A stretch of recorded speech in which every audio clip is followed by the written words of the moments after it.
This story cost me 17 years in my life. I was between 18 to 19 years old when the war started between Iran and Iran. The war, they changed our life. I was happy in my life. I have restaurant. I work around 13, 14 hours per day. I like my job. I have a special girlfriend. I love her, she loves me. When I army was pregnant, I told her, listen, I can't do anything until I finish the war. And I promise her every time I will marry you when I come back, when the war finish, give me a couple months, we will be married. She cry, she has no answer.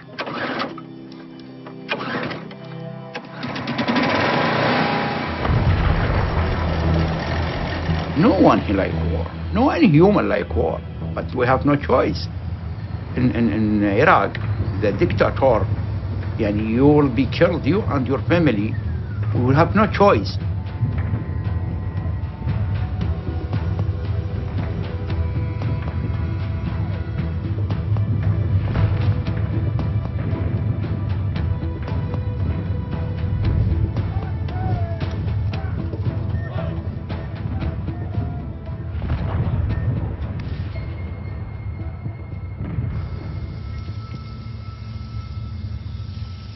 I had a 13-and-a-half-year-old and joined the army.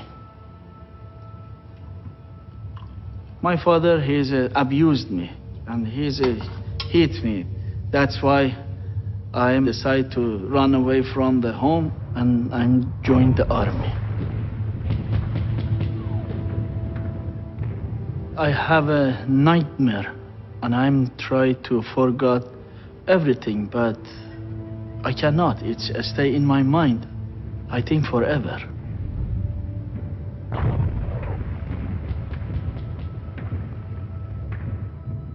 Every day I saw a lot of corpses. My duty, it's make a mass grave for all the Iraqi corpse. I wanna escape from the front line, but I don't have any choice. In the battlefield of the Khurramshahr, there was attack to each bunker. They are explode each bunker one by one. Our leader, they says we have big attack. One of the rocket close around 2 meters close to my bunker. I try to go out from the bunker, I can't. I went to one Iraqi bunker with a small flashlight. I was afraid, oh my God, because sometimes the Iraqi soldier, they are take off the green hand and explode himself. Basically, it's a suicide to kill the enemy.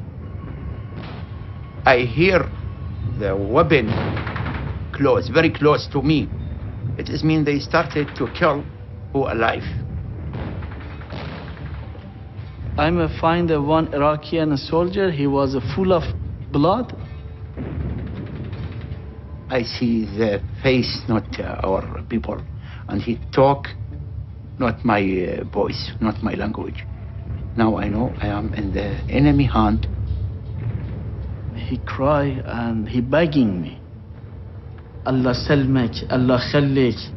I didn't know what he says. He right away came in my pocket.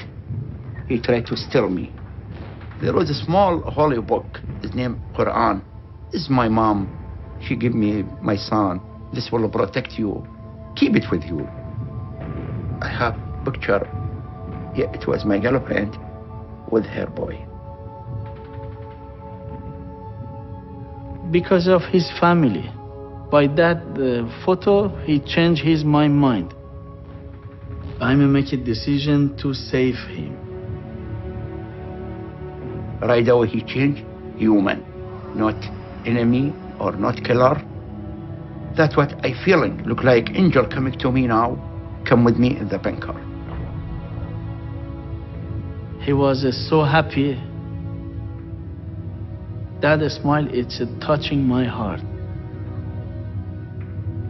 Something coming in my mind, I can hide in him. I was put his friend corpse top of each other, and I make a cover front of him. I was give him the painkiller. He's sleeping again. For 3 days, I was keep him by that condition.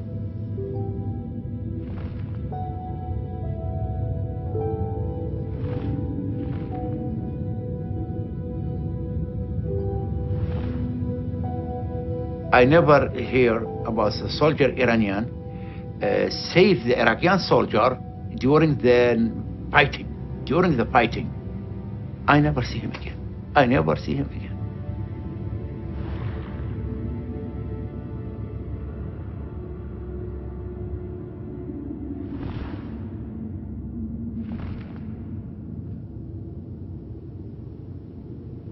The Iraqi army, they released us, and I became as a free man. I came back to Iran.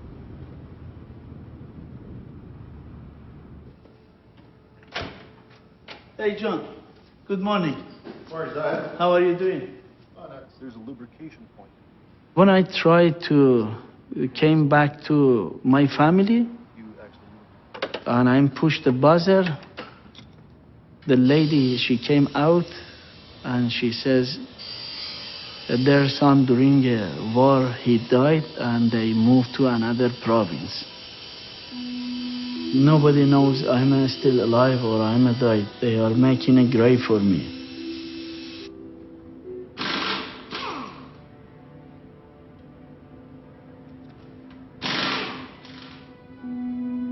When I went to the graveyard, I saw on my gravestone, it's my brain, it's frozen. And then I shouting and I'm sitting down. I cried.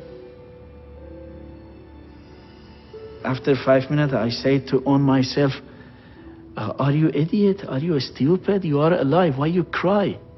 What kind of man you are? Wake up, man. You are alive.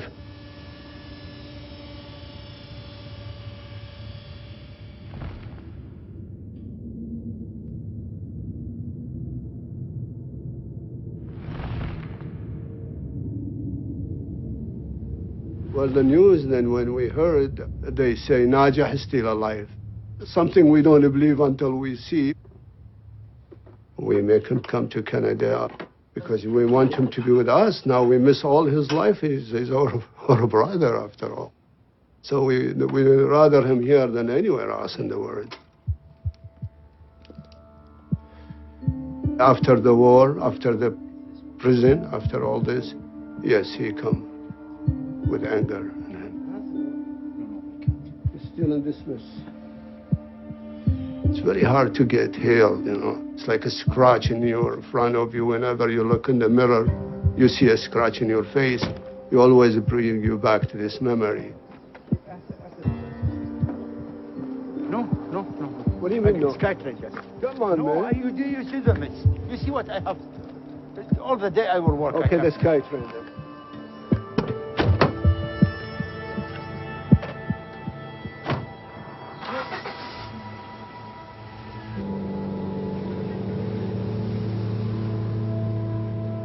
It was so hard to have a normal life.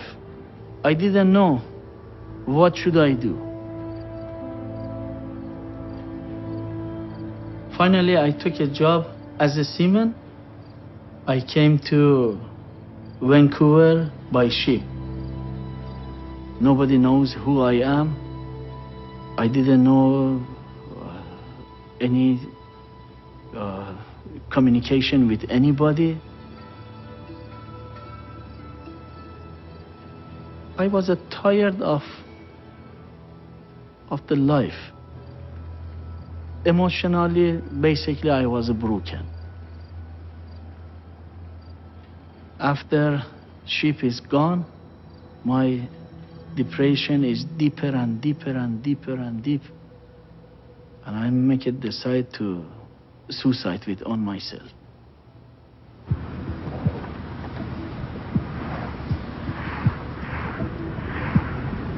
My roommate and his friend, they say to me, go to West.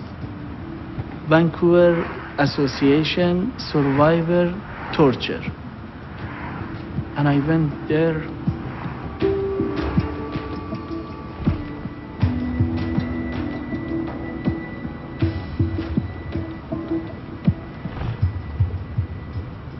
My brother, he know to drive. And I take them to this office. And when I come again, I see one man, he's sitting there. He has same mother. His face look like Iraqi. In our language, both same, salam, salam. Look like hello in English. He says, are you Iraqi? And I said, no, I'm Iranian. I think you are Iranian too. He says, no, I'm Iraqi. And he's start to speak with the heavy accent Persian. Wow, you could talk Persian, talk our language. Where you learn? It's a long story. It was in Iran?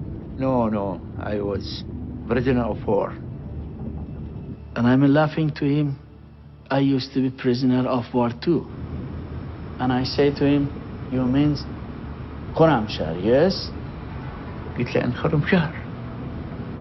I was soldier this one. Which day? I give him the time. Which bunker you was been there? He says, I don't know one Iranian soldier, he doesn't have any beard, any mustache. And I catch him. Will you have whole book with your girlfriend, with your son? How you know? Really, okay. He started to shake. Then I said, on the right arm, so you have a mark. Top of your belly button. You have a bunch of stitches. And he says, yeah, you're right. He's same. He's look like surprised. Me, started to shout. We make noise. We make noise in this office. The story I told you about the soldier, he is in Canada now. I meet him. Where you been?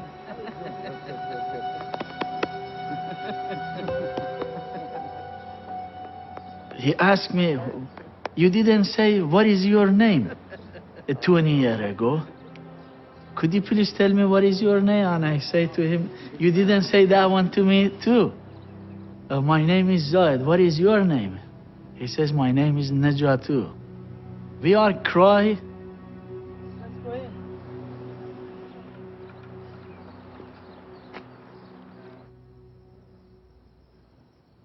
Out of 36 million human beings in Canada, they both meet right there. It's a miracle, you know. He was miserable. Now, every time I see him, I try to help him. We are like a brother now. We are real brother. When I met Naja, he was catch my hand from darkness and move me to light. He was show me the way. I never think one day one Iraqi, it's gonna be part of my destiny, part of my life, part of my body, part of my memory. This time, he helped me.